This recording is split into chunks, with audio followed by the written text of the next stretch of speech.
The symptoms are quite familiar, and very likely you'll come up with a correct diagnosis. Yes, it looks like a cold, a common cold. Runny nose, headache, achiness, very often a slight fever. Those are some of the symptoms of the common cold. Well, how do we get into that unhappy state? Do we have colds simply because of cold? Because of ice, snow, and low temperature? No. Funny thing about colds, where it is coldest, the inhabitants hardly ever get colds. Explorers tell us that Eskimos are cold-free, unless they come in contact with visitors from outside their frozen world. Then, if it is not just cold weather, what is it that causes so many of us to catch cold? Scientists think that most colds are caused by extremely small microorganisms called viruses. Viruses, and there are many different kinds of them, can be scattered with each particle of saliva and mucus, when one sneezes or coughs, for instance. But do not think for a moment that cold-producing viruses are spread only by sneezing and coughing. If by some magic the tiny particles of saliva and mucus could be made visible as a black smudge, we quickly would realize in how many other ways we are apt to scatter bacteria and viruses all around us. For instance, Jane here has a cold. Look at that smudge. Look at those germs she leaves on the doorknob. And here's Bob's hand picking them up. Bob, his hand now covered with germs picked up from that doorknob, transfers them to a book. Sue, having the bad habit of wetting her finger to turn pages, carries the germs from the book to her mouth, and then passes them along with a pencil to Anne. Anne carries them home and leaves them on the family's dinner table. Yes, even during an ordinary conversation, saliva and mucus particles escape our mouth and easily reach others who inhale them as they breathe. Just remember how breath becomes visible on a cold day. How then, with so many germs surrounding us, can we avoid having colds all the time? Well, fortunately, our body has defenses against this enemy. Normally, we breathe through our nose. The nose, as well as the sinuses, the eustachian tubes, and the throat, are lined with a delicate membrane. If, under a microscope, you look at the lining of the nose, we call it the nasal membrane, you can see that it is covered with tiny moving threads. These are called cilia. They move back and forth like stalks of grain when a wind blows over a field. The cilia are covered with a warm, moist, sticky substance called mucus. The nose usually secretes about a quart of this liquid every 24 hours. This mucus, by warming and moistening the air we breathe in, prepares it for our lungs.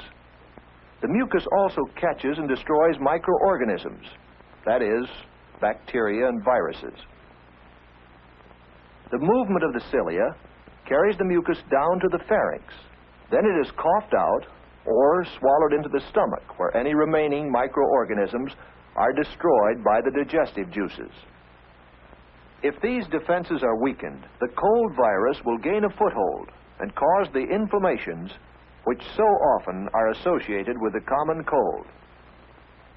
The common cold is not a serious sickness, but still, medical science as yet has not found a cure for it. Ah, yes, there are remedies galore, all sorts of medications, which soothe pain and headaches and so bring some relief. However, they do not cure colds. And no matter how convincingly they may be advertised, do not use them without having checked with your doctor. But there is a sound prescription.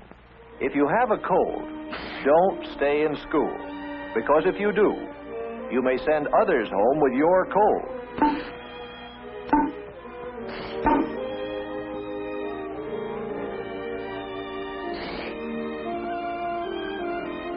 If you have a cold, stay home. Stay in bed. This is the prescription which common sense and medical science recommend. Medicines, but only those your doctor prescribes. No others. Warmth, rest, which you can get best when you stay in bed. And while you're there, you might as well make the best of it.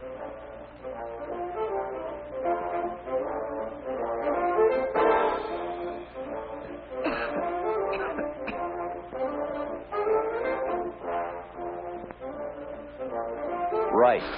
Use tissues instead of handkerchiefs. That way you'll dispose of the germs much better than when you blow them into a handkerchief. However, should you not feel better in a couple of days, or if you keep on having a fever, you should ask your parents to call a doctor.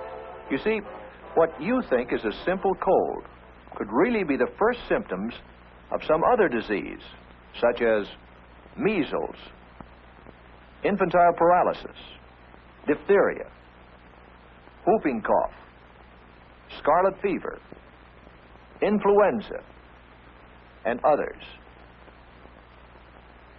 However, even if your illness proves to be only a simple cold, it is still important that you take care of it. A cold which is not treated might very well back up along the mucous membrane and so invade the sinuses, the cavities in the bones of the face and the skull. Or the infection may reach the middle ears when it invades the eustachian tubes, which connect the middle ears with the throat. Frequently, the inflammation also travels down the respiratory tract to the pharynx, the larynx, and the trachea. Your throat feels sore and your voice is husky. It travels to the bronchi. You have a bad cough. And occasionally even to the lungs, and that is pneumonia. These are painful complications, and they often take a long time to clear up. The best defense against the common cold and all these other diseases is to keep up the body's natural resistance. To do so, you must eat regularly and well-balanced meals. That is, meat, vegetables, fruit, milk, and so on. Get lots of exercise and fresh air, but do not exhaust yourself.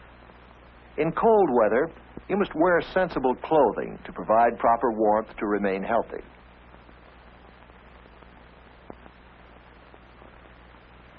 Go to bed at a reasonable hour. While you grow, you need about 10 hours of sleep each night. Sleep recharges the body's energies.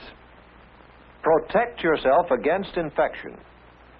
Keep pencils and other things out of your mouth.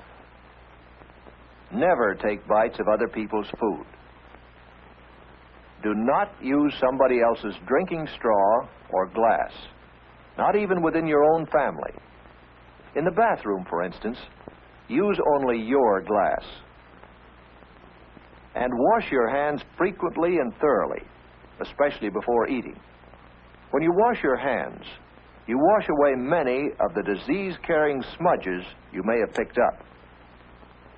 But if in spite of all these precautions, you still come down with a cold, let us repeat, take it to bed and stay there until it has run its course. This is the safest way to regain your health and to return as quickly as possible.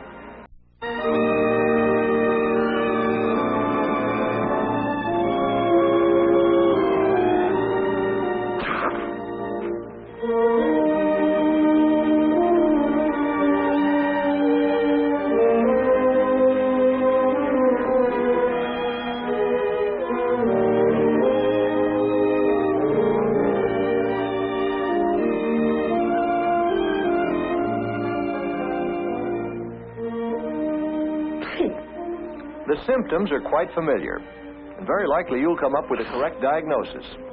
Yes, it looks like a cold, a common cold.